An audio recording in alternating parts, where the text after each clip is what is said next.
Aloha, welcome to Netra's News. This is Netra Halperin, and I'm very pleased we're going to be continuing the series on sustainable solutions. And this time it's on wastewater purification. I know it's a topic you're all thinking about, and let's learn more about it.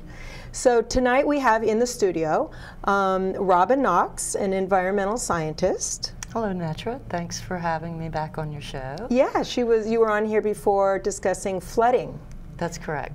So all in the same realm of water. That's my specialty. Your specialty. And tonight we also have Travis Liggett. Hi, Netra. And you are a design engineer. This is true, yes. And that you formerly worked with NASA. Yes, I worked at NASA Ames Research Center in Silicon Valley for 7 years, working in life support and developing different systems to support living things like astronauts and life science experiments. Wonderful. And I guess you're going to be talking about algae tonight. I am, yeah. Wonderful. So I guess maybe I'll give each of you a couple minutes and just kind of talk about why are there sustainable solutions to wastewater treatment needed? What's going on with our wastewater system that needs improvement, and what needs to become more sustainable?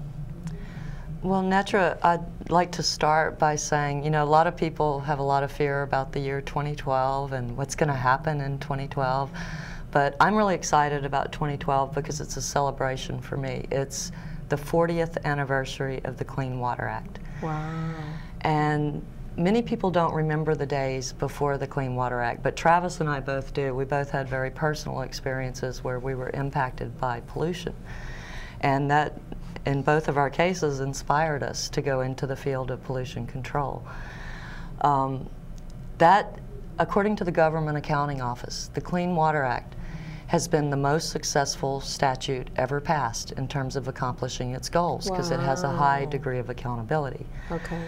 But when we centralized systems and started to, we built collection systems, we built treatment plants, and we brought everything to one place in order to treat it effectively, we kind of had some unintended consequences. Okay. Maui County in particular suffers for some of these consequences. For instance, we have to pump the water around a lot to get it to the central systems and to get it from the homes to the treatment plant. And if we wanted to reuse it, we would have to pump it to wherever it was reused. Right. And that takes a lot of electricity, which right now, because we're using a lot of fossil fuels to generate it, it contributes to global warming, causes a lot of environmental problems. So one problem is the amount of energy that it takes to treat wastewater the way we're doing it right now with the fuel source we're using right now is not sustainable. Some people have thought, you know, oh, the Clean Water Act caused all this pollution, but really it's our source of fuel that's causing the problem. But another problem that we have with the most widely used kinds of systems is that they create residual waste that we have to get rid of as well. So when you treat the wastewater, as we'll talk about later on with some slides to explain, when you treat the wastewater, you end up with some solids that have to be removed from the wastewater, and then those solids have to be disposed of. So the main thing I'd like people to learn about wastewater treatment is there's no one-size-fits-all answer, and you really have to understand that it's a process.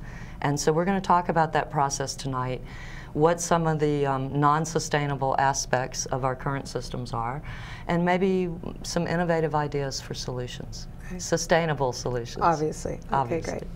Okay, thank you. So Travis. Yes. So my path to this moment has been very different than Robin's. As I mentioned, I was an engineer at NASA, and I participated in a project called GREEN, which was global research into energy and the environment at NASA. Something that NASA hadn't really done, which is look back down at the Earth. And the project looked at many things, and one of the ideas that came out of it was a new way to deal with our waste. And this was based on closed ecological life support systems, which are really in theory right now, that we would send people up in space with living systems like plants or something else, and recirculate the air and such. What's done so far is similar to what's done on Earth, which is really in one end and out the other. You know, we consume and we release the waste products. And so as a team, we looked at this and came up with a way to really close that loop. You know, we have a lot of wastes and a lot of problems as a result of those wastes. And a way to shift our thinking is to look at those wastes as resources. Exactly. And really capitalize on them. So that's it's a novel idea to use wastewater to create really wealth and clean water, fuel, and other things that we need. And if each of you wanted to talk about, because I'm thinking the average person out there is thinking, okay, wastewater treatment, like how glamorous is that? But will shifting our treatment of wastewater, will that create something really exciting that shifts everything?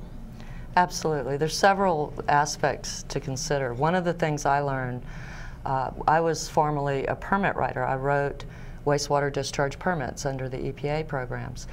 And EPA had a special program called Small Community Outreach, where I would go to small towns and advise their councils and their mayors, teach them about wastewater treatment so that they understood why they needed to fund it. And what we found out in that program is that once communities really learned about their wastewater treatment and what was needed, they were totally behind getting the funding to do it. And once those new wastewater treatment plants that were really good were built, they were so proud of them. And we found out that civic pride was actually a very important factor in achieving the kind of water quality goals that we want. Because of course the point of wastewater treatment is to keep those wastes from causing a problem once we release them. Right. And to keeping our oceans clean, and keeping our drinking water clean, and basically health and safety. Right, it is very important. Many people don't see the connection between what we dispose of in waste and what's happening in our drinking water. And they might look here and say, well, the source of our drinking water is way up at the top of the hill, and the waste disposal is at the bottom of the hill, so how could it possibly get back in to our drinking water? But what we know over history is that contaminants enter the global cycle. Chemicals are moved through the cycle by single-celled organisms primarily, and which some of are used for wastewater treatment. We're going to talk about some of that today. But maybe it would be helpful if we looked at what wastewater treatment actually is so that people could understand more about that. Okay, and one thing I wanted to mention is, like you were talking, Travis, about for the astronauts, we're looking at closed system. But isn't actually, in effect, the Earth a closed system? And because it's so huge, we think we delude ourselves into thinking it's not. And that's kind of how society has been behaving, or let's just say Western society has been behaving, is just like use it, throw it away, use it, throw it away. But it's actually a closed system. It's just very big closed system. Absolutely. Buckminster Fuller is one of my idols, and you know, he had this term spaceship Earth. You know, it turns out we're already on a spaceship. It happens to be something like alive. And we haven't really designed our systems to fit into this greater living system. And I think, you know, when I think of 2012, it's an awakening to this interconnectedness, which extends also to our wastewater. You know, especially here in Maui. I love Maui. I've been here for 2 years. I first came here 25 years ago. And I came from a place where the rivers kind of run dead. Confined feeding operations, agriculture in the Midwest. And I was astounded to see the reefs here when I was a kid, you know, in '85. But, you know, that's really changed. And I think if we can't do it here, we really can't do it anywhere, because this is like the crown jewel of our country here. So. Okay, so let's look at those slides about wastewater treatment and injection wells. That would be great. We could just define a few terms so that people know what we're talking about. So, as I said, wastewater treatment is a process, and it's got a number of different steps. And the first one is called primary treatment. And that's basically just the removal of gross solids.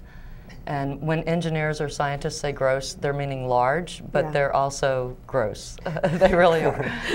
And this is actually usually one of the stinkiest parts of a wastewater treatment plant, because you're taking out a lot of big stuff, a lot of fats and things, and they usually have a number of steps, which we're going to look at on the next slide, that show additional unit operations. That picture you saw there was a screen. It's a primary screen.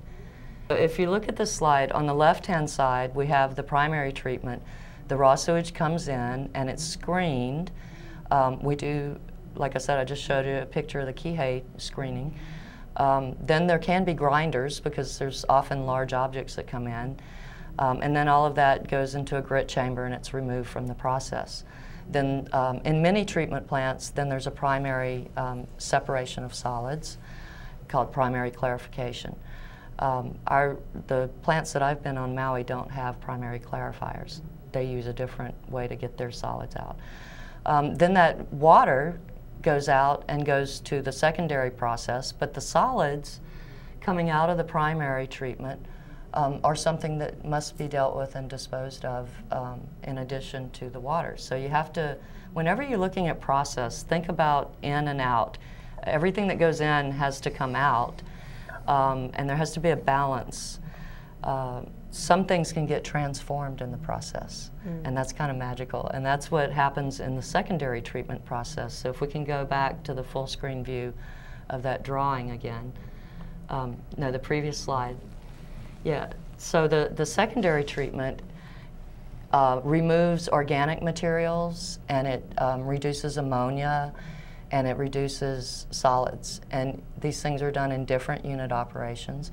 The most common is to use biology because that takes the least amount of energy and chemicals and other things that cost money. So the activated sludge process, what happens is that the microbes that are naturally in our waste, you don't have to add any microbes, they're already there, will actually eat the waste as food. And when they eat the waste, of course, they build and they reproduce, so they make new microbes, and that's called biomass. And in the process of doing that, they transform some of the harmful chemicals. For instance, ammonia, which can be very toxic to fish, gets transformed to nitrates, which can be toxic. For instance, it could be toxic to humans if it was in drinking water in enough concentrations, but it's much less toxic than ammonia is to fish. So it's a positive transformation. And then the next unit operation after those kind of chemical transformations is, again, a separation of solids, because we've grown up all these microbes and we don't want to discharge them to the environment. So you have to remove all of those solids. And that's, again, where you can come into some issues with treatment. If we can look at a full screen view of that slide, we will see, if you look in the right-hand corner, well, the picture in the back here is an activated sludge process that's operating pretty well. The picture in the right-hand corner, you see a lot of the solids are actually floating on top of the water, all that kind of fluffy stuff. Excuse me. And that's a problem because we need to remove those solids. So most of the treatments are designed to settle the solids down, but there are conditions that can occur in a treatment plant that make them float to the top or not settle properly. So handling the solids is a big one of the challenges, sustainability challenges with wastewater treatment. All those solids that you remove have to go somewhere. They have to be, either digested or further processed. Often they go to a landfill. In some places, if they're clean enough, if there's not a lot of other contaminants in them, they can be beneficially reused, say as compost or fertilizer for plants. But we can't use it for growing food if it has a lot of toxic chemicals in it.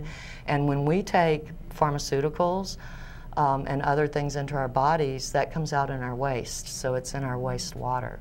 So some of those toxic chemicals are actually things that are medicinal in the right amount for the right species, but can be toxic in other amounts for other species.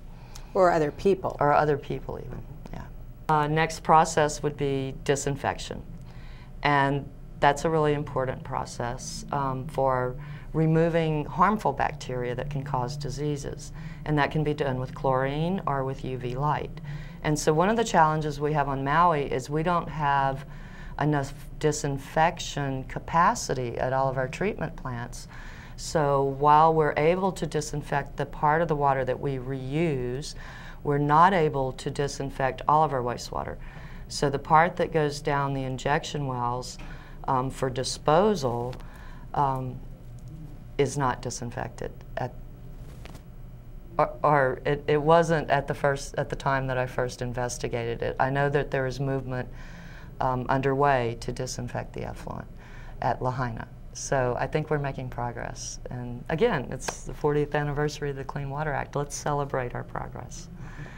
Is there a slide for that one? There is a slide. You might want to find the one with the injection well on it, because many people don't know what an injection well is. And I think it's important to understand that an injection well is not wastewater treatment. It's a method of disposing of the wastewater after you've treated it. Right. So an injection well is basically a hole in the ground that's deeper than it is wide. That's the regulatory definition. On the bottom left-hand side of your screen, you see an injection well, and that's what they look like from the surface. All you see is the piping and the valve on the top. The right-hand side is if you go to the EPA website and look at injection wells, they have a diagram that shows you all the different types of injection wells. Some are used for hazardous waste. They're used widely in oil fields for disposal of salt water, where they inject the salt water back into the saltwater formation.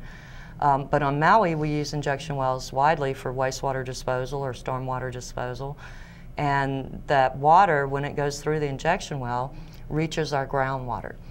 And if you understand the hydrology of the Hawaiian Islands, you know that the groundwater is moving into the ocean. And so if we inject contaminants, like our waste, into the groundwater, it will eventually move out into the ocean. And compared to continental systems and systems on other islands that I've worked on, Maui seems to have kind of a fast flushing system. So problems can show up sooner, is the moral of that story. Is that because there's a lot of volcanic rock? Well, I think that's part of it. The hydrology has you know, a lot of fractures in it, the geology has a lot of fractures in it that, you know, open spaces, void spaces that can let water move through. And we also have some kind of direct conduits in some cases, like lava tubes, or recently I've become aware of what's called karst geology or karst hydrology, which is limestone that from coral from many millennia ago. Okay. And when the rain comes down through the volcanic lava rock, it etches pathways into that soft calcium carbonate of the coral skeletons, which some people would call limestone after it's been, you know, there for eons. So this actually forms an underground piping system. So I've just started to research this, so I really don't know how many karsts we have on Maui, but it's certainly a question that we should be researching before we start injecting water, especially with contaminants there. And you know, we're talking about sustainability, so there's also another side of the water equation, and that's water supply. Yeah. And so we're throwing away roughly 12 million gallons of fresh water every day, that if we could clean it up more and disinfect it, we could reuse it for irrigation, for watering animals. You know, we've actually, there's been some need to reduce herd sizes for the ranches because they need water for their cattle. And we have a huge problem with axis deer. They come down, they eat the farmer's fruit and produce because they're seeking water. They come into Wailea, to the golf courses to get water. So, you know, we know that we could do better with our wastewater than throwing it on the reef, where the nutrients make a very rich environment. The wastewater, what we think of as waste, is really not waste. The term wastewater should not even exist. Those waste are food for single-celled organisms that live out in the ocean. Just like it's food in the treatment plant. I mean, really all we've done with the treatment process is put Mother Nature in the box. And what about fish ponds? Don't they work in that manner? Fish ponds are a little bit of a different beast, but definitely related. If we want to have fish ponds and we want to be able to grow food in them, we need to make sure that the water coming into them is clean, and that means not only controlling sewage and our own waste, but also controlling runoff and erosion and contamination on the land. Anything you put on the land washes out when it rains. So do you want to give some comments? Yeah, I wanted to add, you know, what I am talking about is what happens to that wastewater once it's been through this process that you've described. And I want to talk a little bit about what happens once those nutrients, it's really a rich nutrient broth. You know, nitrogen, phosphorus, and potassium, these major plant nutrients, are simply released. And so what happens are these zones, I mean, here is not as bad as many places, but places like the Gulf of Mexico and the Baltic Sea, massive, thousands of square miles of area receive this nutrient-rich broth, basically. And then what happens is the algae simply consume it. And then those algae die, and then they rot. And that rotting process actually pulls every last bit of oxygen out of the entire water column. So what happens in these areas is the fish kind of just float to the top in the worst case scenario. I mean, it's really a terrible thing. And what we're seeing in places like Ma'alaya is that in 1995, correct me if I'm wrong, Robin, it was 75% covered. This is 95. Right. 75% covered with some of the most diverse reef in the world. Rare and diverse. Rare and diverse. And in 2004, it was 8. Yes. So this is happening this is not one generation ago, and in one generation it will be over. It's happening now. It's happening, you know, within these decades. So, you know, this resource, this rich fertilizer that we're releasing, is actually killing the reefs, and it's doing it very rapidly. And so, you know, it's a good lead into what we're trying to do, which is simply receive that nutrient-rich broth and do something with it. Yeah. You know, a lot of the recycling programs here, the water recycling, mostly in Kihei and Lahaina, that's sort of what is done already, is the water is recycled onto golf courses. But what we think can be done is actually sort of lasso and harness that process of dead zone formation and allow the algae to consume it in a controlled manner. Okay. Right? And so what happens is the algae simply consume all the nutrients, and then what you've got is biomass, algae. And the algae can be converted into fuel. So you're cycling it back in. And so that's really what our process looks to do, is stop this real craziness of putting this resource into a place where it's harming the foundation of the tourist industry. Exactly. It's insanity. And how can you harness it as biomass and make it into fuel? Well, this might be a good chance to look at a diagram that I brought. It's, okay. This diagram is from the website of a company called Algae Systems. Algae Systems are some truly wonderful and talented people that came into NASA while I was there, and they have licensed this technology. I left NASA to work with them, and if I could maybe throw my graphic up, and I'll talk a little about what this company is trying to do.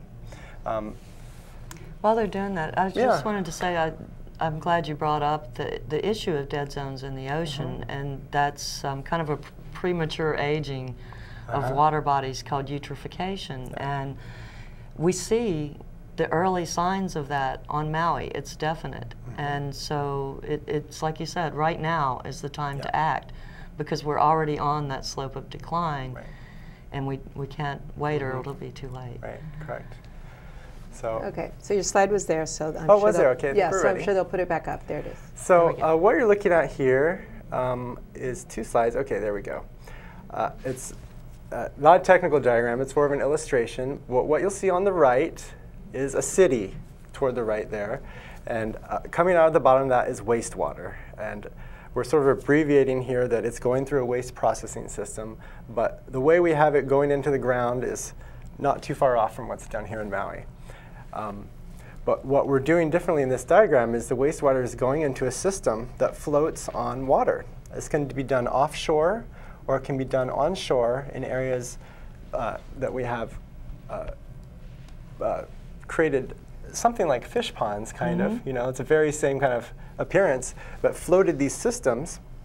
And what these systems are If you see on the left, they're in the water there, that could be on the ocean or in an onshore area. What it is sort of like a leaf, if you will. It's a plastic enclosure that sort of not simulates, but gives rise to photosynthesis on the wastewater.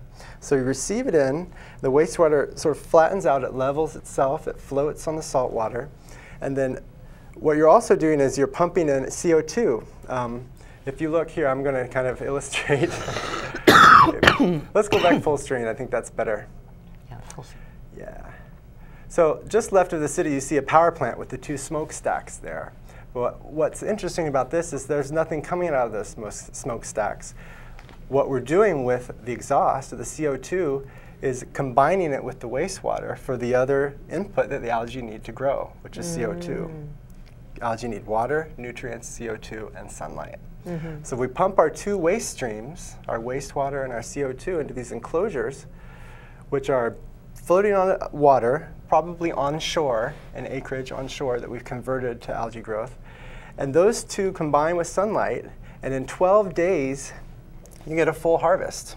Now this contrasts with a terrestrial crop, which, where I'm from in the Midwest, is 12 months. Wow. So that really gives you a sense of how much more quickly the algae reproduce than, say, terrestrial plants, which, by the way, a lot of people are looking at terrestrial plants to grow biofuels, which is a completely different conversation, but doesn't make a lot of sense.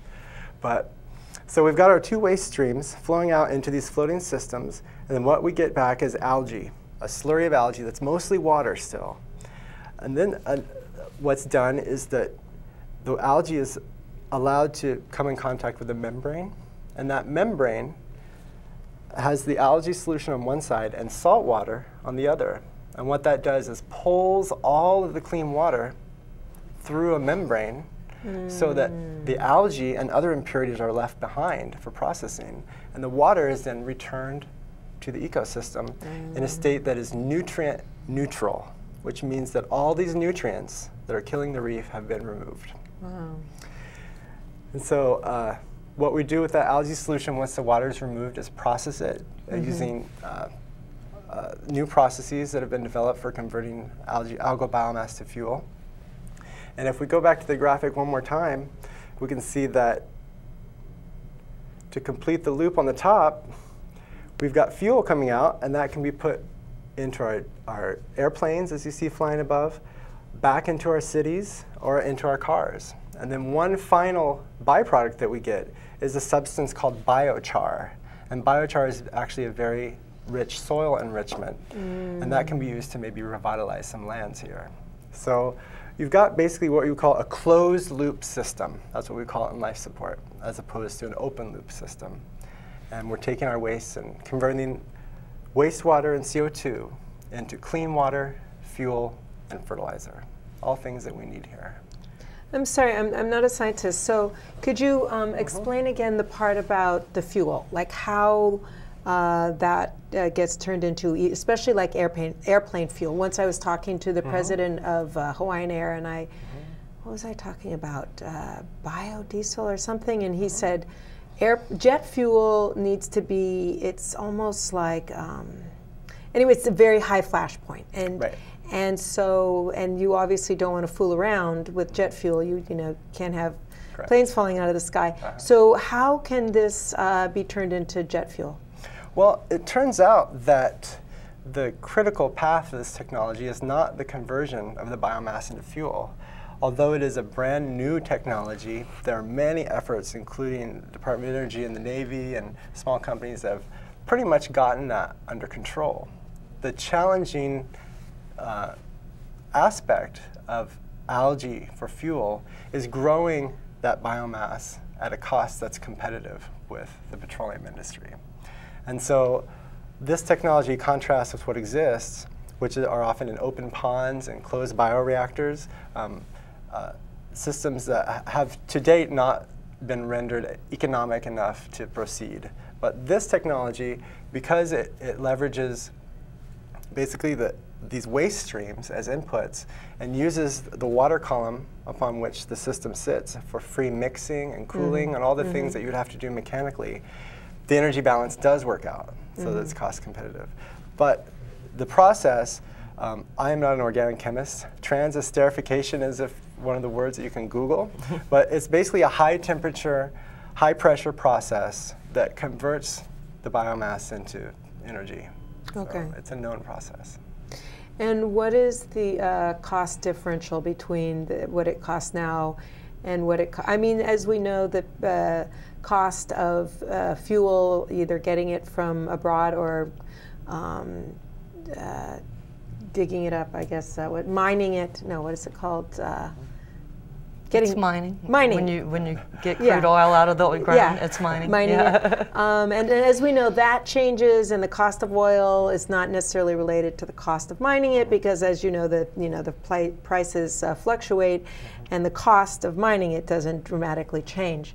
But I guess, given a average of what it costs to get fossil fuel, how is that compared? Well, that's kind of the trillion-dollar question. You know, the Navy's also working on some of these problems, but the short answer is we don't know yet. And the stage of development that this technology is at the pilot stage. So what we need to do now is do it at a scale that's larger than what's been done at NASA, which is, as I understand it, not too much bigger than this room, and do it up to many acres, so that we can actually determine and prove the economic viability, which, like it or not, is the bottom line. Right. Yeah. So that we're at the stage where we need to actually quantify that, and I think there are many reasons why Maui or one of the Hawaiian Islands might be a good place to try it. Believe it or not, I think that the human aspect, which is convincing people that it's needed and doing the permitting and all the other things, is really, I think, the tall pole no matter where you do it. I think one of the benefits is that people in Maui just seem to be more aware of this. You know, I go see my Auntie Nani in Kipahulu. That's what we talk about. Breakfast is water. You know, they're Hawaiians. Water is like, it's a big deal. Yeah. It's not just a material substance. And so I think that Maui has sort of the personality, and it's a place of development. I think it's ready for something like this. Well, in Hawaiian, vai, as in water, means rich. Right. Meaning lots of water. So, and you are working with a group. I know you're not going to go into depth on that, but here in Hawaii, in Maui? I'm sort of, you know, on the cutting edge of trying to find out if this could work here. The truth is that a pilot site is being sought somewhere on Earth. It's my feeling that Maui could be a good place for this. So I'm working on my own right now, and looking forward to being joined here by the company soon. Yeah. I'd like to address just some of the, as an environmental scientist, some of the great benefits of what Travis talked about. You know, sequestering the CO2, bringing that CO2 from the treatment, from the electrical plant emissions into it. That's a benefit. Not transporting fuel with fossil fuel 2,500 miles across the ocean. That's a huge environmental benefit. I'm also, the nitrogen neutral is a huge benefit, but the nutrients are not just the major nutrients that Travis mentioned. Some of the UH studies have, there's indications that maybe the micronutrients might be at play, and it would be a lot of study to even figure out which one was the limiting factor at controlling the process. So the beauty of this process of using algae is whatever it is that's limiting the growth, these algae are going to consume it. So we don't have to figure out what the answer is. We just feed the algae. I can't wait to see how this really works on Maui, because another thing that's come out of the research on the reefs and the algae is that we have the highest primary productivity rate on the planet in the areas where our injected wastewater is feeding these algae blooms. So that means faster. It's doing more faster. So Travis already thinks this is a great process. It may be, and that Maui's a great place to do it, it may be really great because all of our sunlight and you know, energy and all the conditions are just optimum for these algae to thrive and rapidly degrade the waste. Right, so turning something bad into something good. Yeah, it turns out in the lab that the algae love wastewater. I mean, their growth rates were amazing, and the scientists I work with, they pointed out to me that there are many different forms of nitrogen available in wastewater, whereas if you give them an off-the-shelf nutrient solution, which is what scientists usually give their algae, called BG11, it didn't grow as well as wastewater. So that was confirmed in our experiments here. We tried pure nitrogen versus the wastewater, and the growth curves did not take off with pure nitrogen, but they did. And that was Megan Daler's work, Megan Daler at University of Hawaii Botany. And to me, it was very telling as an environmental scientist. When I saw her work, I just got excited about what we could do. You know, you said turning something that's a problem into a solution. I mean, many people for years saw environmental protection as a black hole where the money went. Yeah. And I worked for the corporate, you know, Fortune 500 petroleum refineries, people like that. When they were forced to treat their wastewater, and they did it, they found out they saved money, because the secret is there's energy in the wastewater, and the energy is worth money. And so they found that conserving water and removing pollutants could actually generate energy and save money. And so, and in fact, in one of the companies I worked for, BASF Corporation, which is the world's largest chemical corporation, they actually started having an internal accounting system of charging for waste treatment so that people would appreciate it and see, and from my own perspective, economic development happens when you do environmental protection. I am from a place where there was a lot of collapse of ecosystems, and I can tell you it is not good for the economy. And especially, I mean, it's not even good for a petroleum refining economy, much less a tourism-based economy. Oh, yeah. Right. So, and in fact, one of the good things that BP Oil is doing in the Gulf right now is the research and the promotion of tourism there, because of all the attention and money. There's now actually a better tourist economy there than there was before the spill. Yeah. So it's the same concepts of sustainability that we talked about last show, that it's there's always this idea that having, you know, the environment be beautiful, or, you know, educating children, or, you know, treating people well is at odds with making money. Now, I mean, it may, if you want to, how it's set up kind of now, where there is kind of the, as they say in Occupy Wall Street, the 1%, but the overall economy is absolutely degrading. The overall health and well-being of everyone is degrading, and it doesn't need to be this way. You know, we can use all these creative solutions and improve things. That's right. Where others people see problems, we see opportunity. Yeah. Those problems are our opportunities to develop our economy, because believe me, the world needs this kind of technology. We can develop technologies and tools here that we can export to the world, and especially to other Pacific islands, because on Maui we have the means. We have the people like Travis here, and you know, some of the most talented and people in the world here on Maui. So I agree with Travis. If we can't do it here, we probably can't do it anywhere on the planet. So let's do it here and export that to the world as part of our economic development. And I've talked to a number of people around the island, and they share what I see in my mind's eye, which is that Maui should be what it seems like it could turn into, which is a mecca for this type of thing. Yeah. It's kind of, in some ways, a perfect experiment, because it's not very often, in this country at least, where you get an island that's not too big, not too small, that you can draw a line around it and really solve the problems. It can be an example, you know, kind of like an antibody, copy it. You know? And that's, I guess, called ecotourism, or I don't know, renewable energy tourism, but basically using what we have, which is the beauty, the great weather, and then attracting people with that additional aspect of you know, how we're changing our economy and changing how we're dealing with our resources, managing our resources, and I think it's a win-win. Yeah. Well, there's the human aspect. There's all these benefits, you know, for the people that live here, and it would be a great, you know, reputation for the island.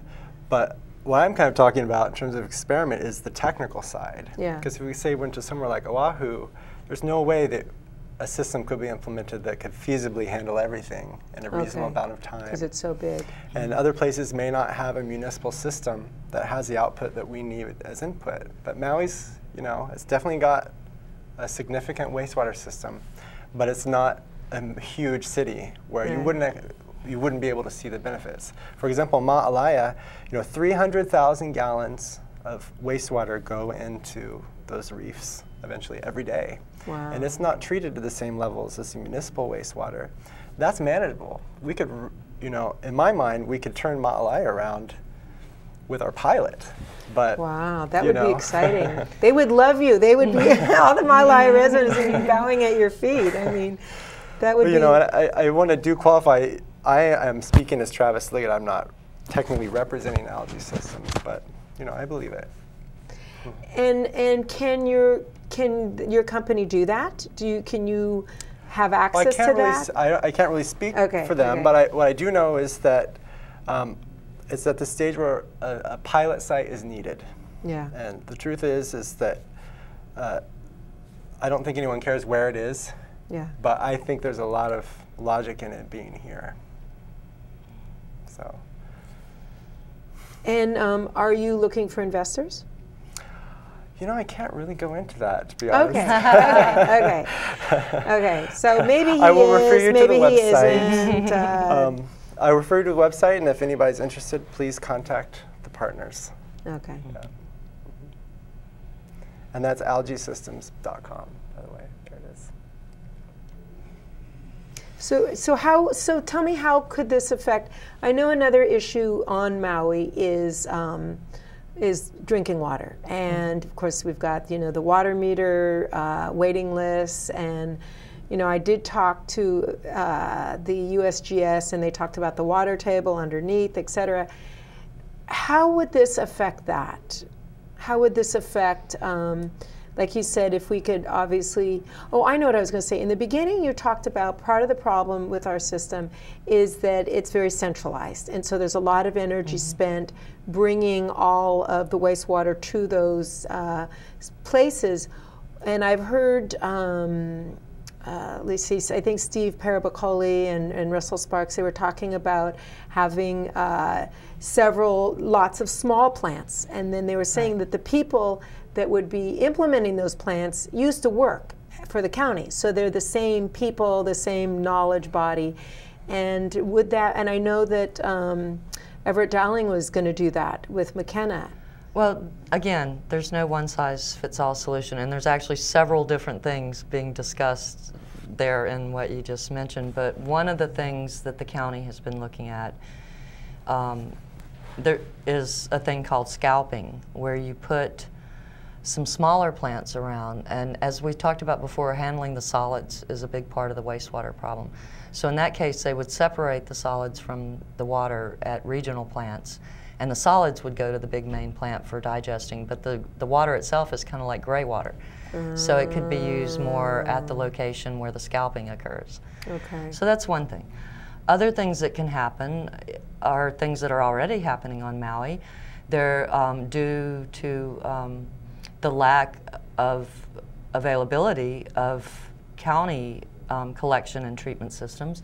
Many developments build their own wastewater treatment plants, such as McKenna Resort that you mentioned.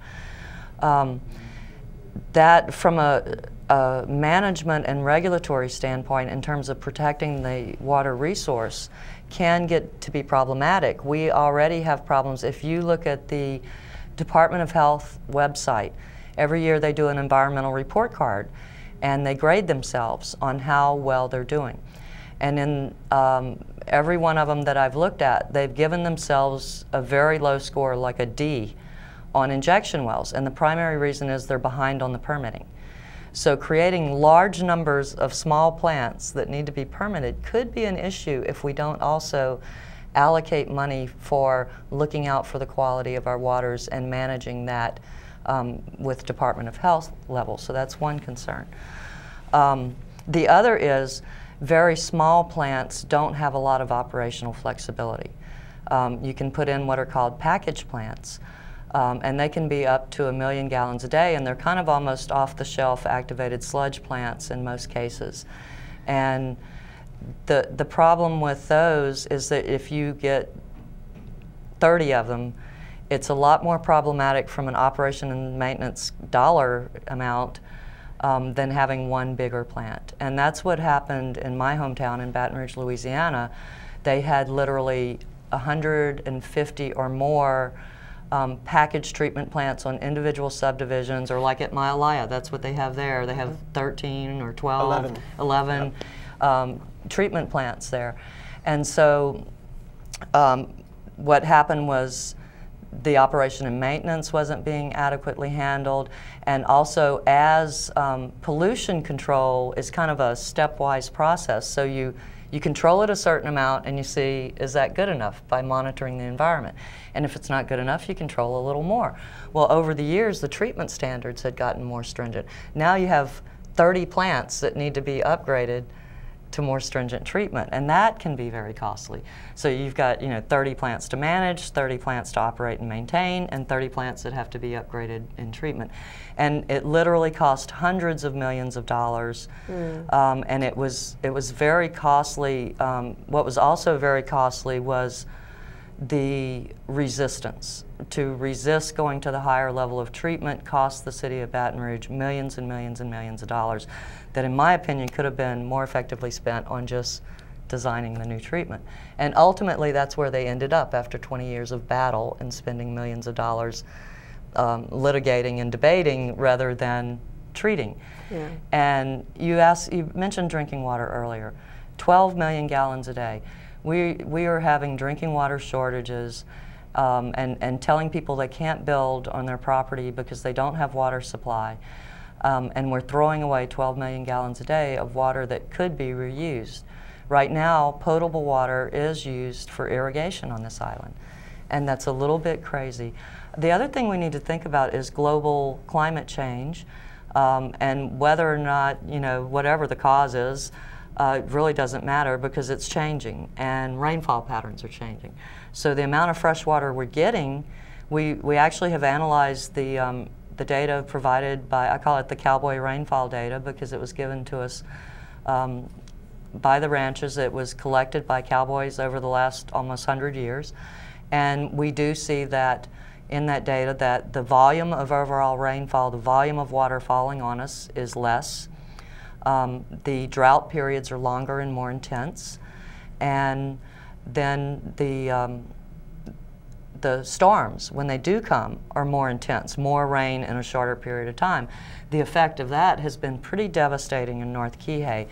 We not only had flooding last year, but it really was a flood of mud. It was the land was literally sliding off the face of the earth into the ocean, right through Kihei.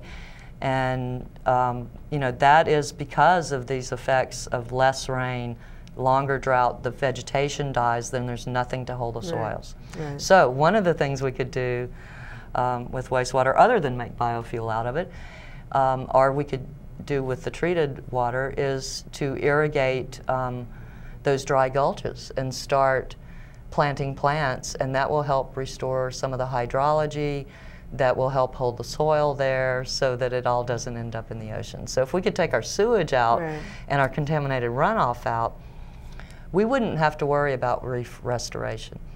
My experience with the environment and controlling pollution is if you just stop the assault, the system will come back. Right.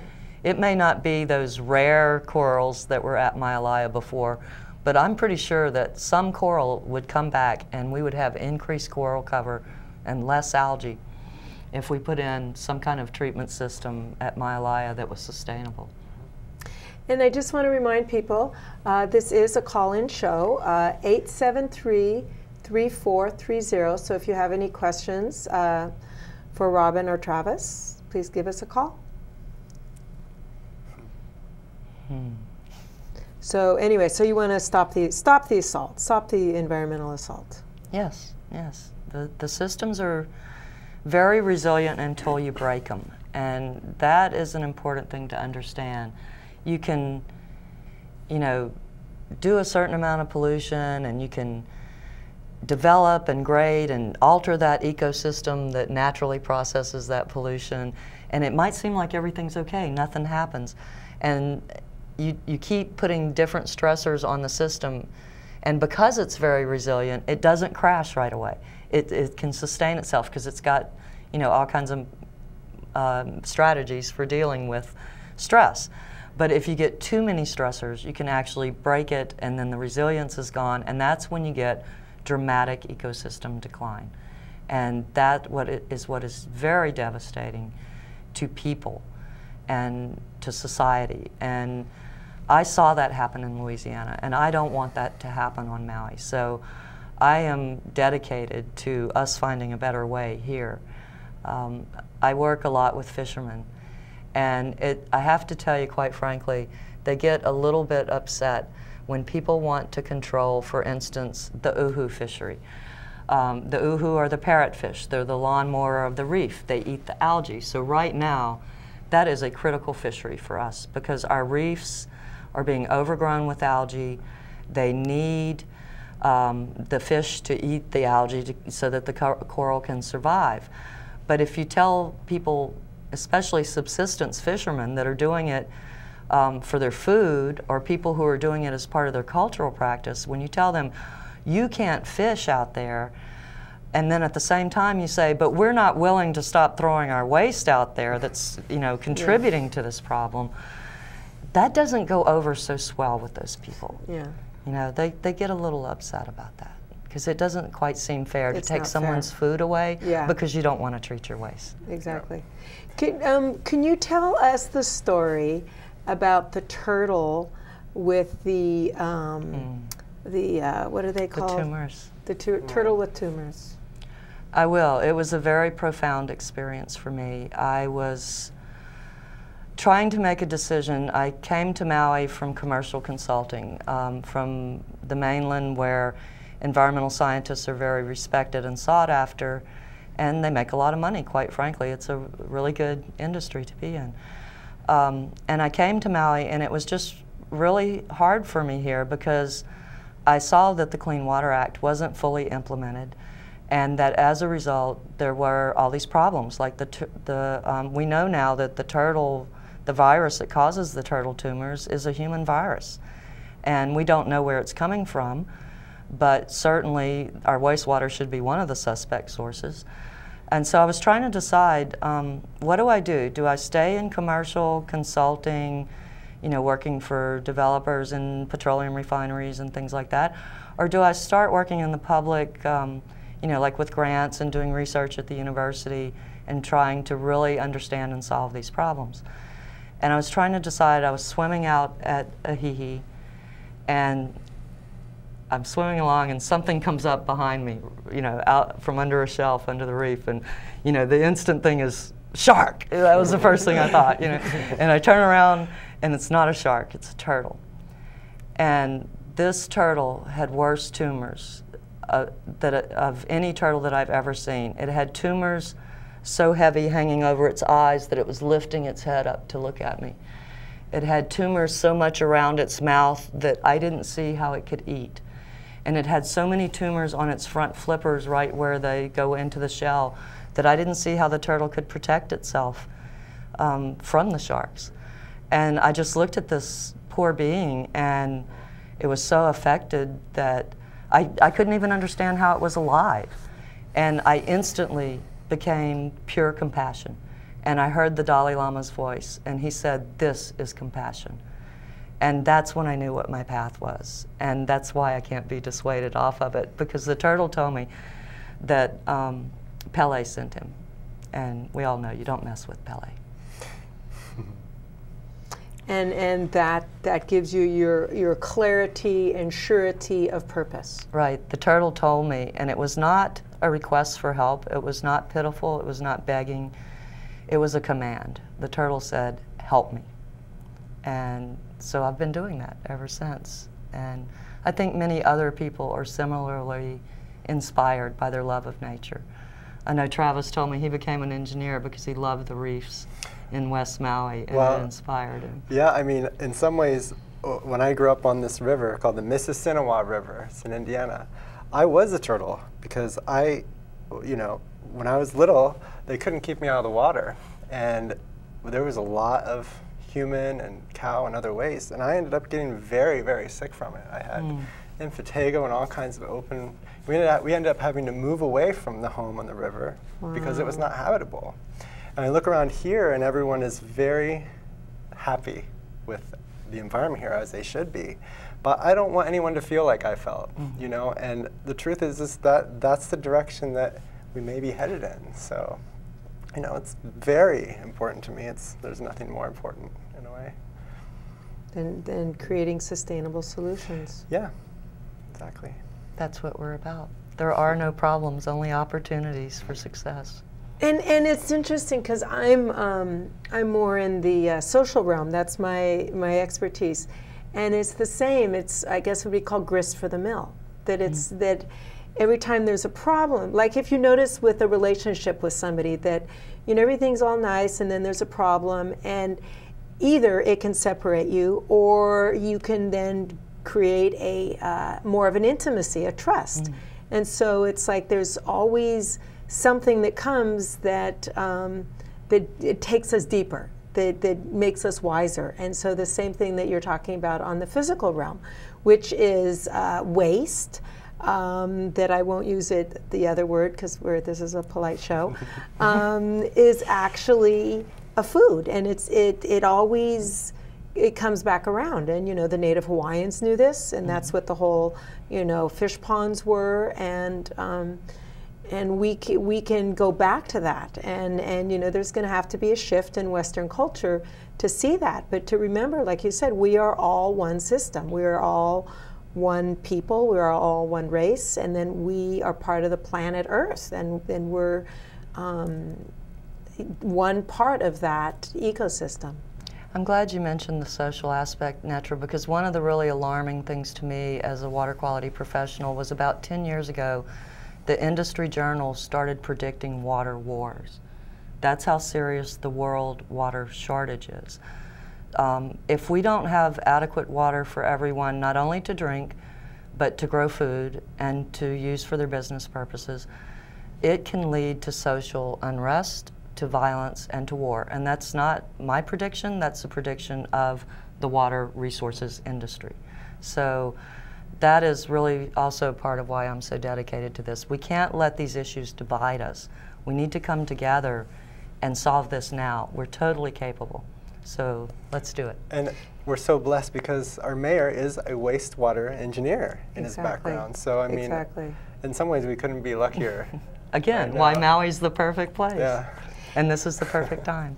And then you were telling me the other day about how the Middle East, because they don't have water, they've got oil, and so they're kind of using the oil as a leverage to get water, and that's part of what the whole oil issue is and Middle East issue is. I recommend everyone read Stephen Solomon's book called Water. It's about the epic struggle of civilizations and how they rise and fall based on how well they handle their water resources. It's very eye-opening, and it addresses that. So I guess you've talked about where you would like Maui to go. Anything more specifically, or anything that you would like from the public to help with this? Well, I think it's very difficult for the public because it's so complex, so I would just say keep trying to learn about it. EPA has a great website that has a lot of good information. Water Environment Federation, WEF.org, has wonderful information on wastewater treatment and water resources. The more informed our public is, the better off we all are.